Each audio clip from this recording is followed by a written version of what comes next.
600 karinderya? Ang daming kong vlog, Tony. Ang dami.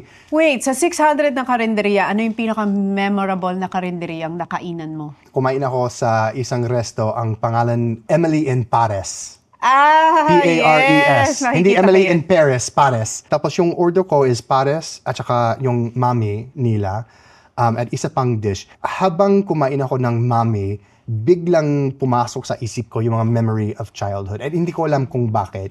Biglang umiyak ako. What memory yung bumalik? Parang general lang siya kasi naalaala ko yung luto ni nanay kapag bata ka pa. It felt like almost at home ako. And nangyari din siya ilang mga beses na kapag habang kumakain ka, biglang may pumasok na memory. Yun talaga ang pinakagusto ko sa vlog is when you have a resurgence, parang ganon. So 1 year ka na dito sa Philippines, totally nakatira. May homesick ba? Like, namimiss mo yung family mo, yung buhay mo sa Amerika? May times bang ganon?